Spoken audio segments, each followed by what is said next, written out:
स्वागत है आप सबका आरजीएस वाला के इस शानदार सेशन में। अगर आप लोगों ने अभी तक कोई तैयारी नहीं की हुई है, पढ़ा है, तैयारी नहीं की हुई है, तो ये सेशन आप सबके लिए बहुत ही इंपॉर्टेंट है।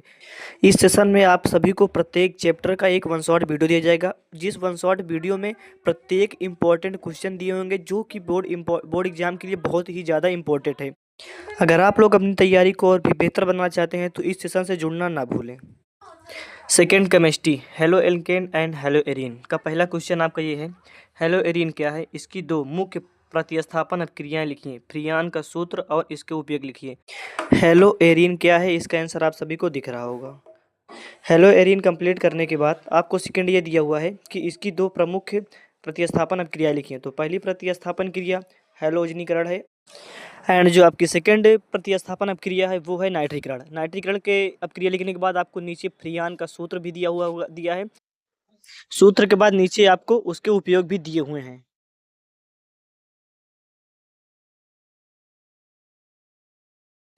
आपका सेकंड क्वेश्चन दिया हुआ है, रासायनिक समीकरण देते हुए स्पष्ट कीजिए कि क्लोरोबेंजीन से निम्न यौगिक को कैसे प्राप्त करें। इस क्वेश्चन के कहने का अर्थ ये है कि क्लोरोबेंजीन से हम डीडीटी कैसे प्राप्त करें और क्लोरोबेंजीन से हम टोल्यूइन कैसे प्राप्त करें। क्लोरोबेंजीन से बेंजीन, फिनाल, एनिलीन, डाइफेनिल, हम क्लोरोबेंजीन की सहायता से इन सभी यौगिकों को कैसे प्राप्त करें। तो ये क्वेश्चन आपकी बोर्ड की दृष्टि से बहुत ही ज़्यादा इंपॉर्टेंट है। हालांकि प्रत्येक नहीं आता है कि मतलब हर एक नहीं आता है, लेकिन एक दो जरूर आ जाता है आपके बोर्ड एग्जाम में। तो इसे ध्यान से पूरे कर लीजिएगा, छाके छवो कर लीजिएगा, नहीं तो दिक्कत आ सकती है। इस स्लाइड में क्लोरोबेंजीन से डीडीटी कैसे प्राप्त करें ये दिया हुआ है, और नेक्स्ट स्लाइड पे आपको अन्य सब सारे क्वेश्चन दे दिए जाएंगे। क्लोरोबेंजीन से टोल्यूइन प्राप्त करने की अभिक्रिया और क्लोरोबेंजीन से बेंजीन प्राप्त करने की अभिक्रिया, क्लोरोबेंजीन से फिनाल प्राप्त करने की अभिक्रिया इस स्लाइड में दी हुई है। आप लोग अच्छे से नोट कर लीजिए। अगर नहीं समझ में आता है तो भाई इसको आपको राम सिंह सर जी बता सकते हैं, इसको हम नहीं समझा सकते आपको। बाकी नोट कर लीजिएगा, समझने के लिए कोचिंग में संपर्क करें।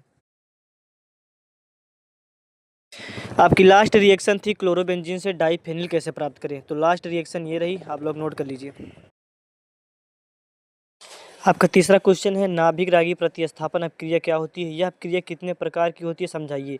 तो ये क्वेश्चन कई प्रकार से पूछा जा सकता है। SN1 और SN2 रिएक्शन इसे ही कहते हैं। तो ये क्वेश्चन बोर्ड एग्जाम की दृष्टि से बहुत ही ज़्यादा इंपॉर्टेंट है, और ये क्वेश्चन हर साल आता ही आता है, चाहे कैसे भी आए, लेकिन ये क्वेश्चन हर एक साल आता है। तो इसका आंसर ये रहा आपके सामने। इस स्लाइड में पूरा उत्तर नहीं आया है, नेक्स्ट स्लाइड में आपको इसके पूरे आंसर मिल जाएंगे। इस स्लाइड पे आपको एक आणविक नाभिक रागी प्रतिस्थापन अपक्रिया की पूरी क्रिया विधि एंड पूरा सॉल्यूशन दिया हुआ है। इस स्लाइड में आप लोग इसलिए नोट कर लीजिए। स्पेस कम होने की वजह से हमने इस स्लाइड पर केवल SN1 अपक्रिया लिखी हुई है, एंड नेक्स्ट स्लाइड पे SN2 अपक्रिया लिख दी जा रही है आपके सामने। ये है आपकी द्विआण्विक नाभिक रागी प्रतिस्थापन अपक्रिया, या हम इसे SN2 रिएक्शन भी कह सकते हैं।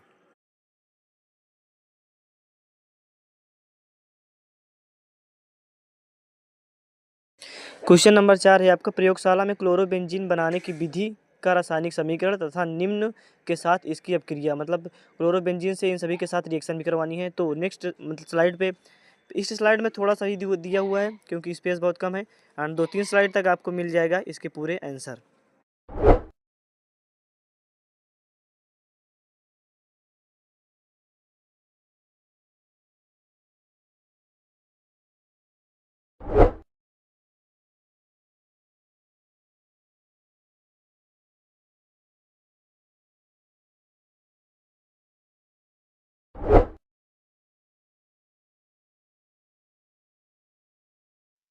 क्वेश्चन नंबर 5 है आपका, हेलो एल्केन की किसी प्रतिस्थापन अपक्रिया की क्रिया विधि लिखिए तथा क्लोरोबेंजीन से डीडीटी बनाने की रासायनिक समीकरण भी दीजिए। ये रहा आपका हाफ क्वेश्चन, हेलो एल्केन के प्रतिस्थापन अपक्रिया की क्रिया विधि।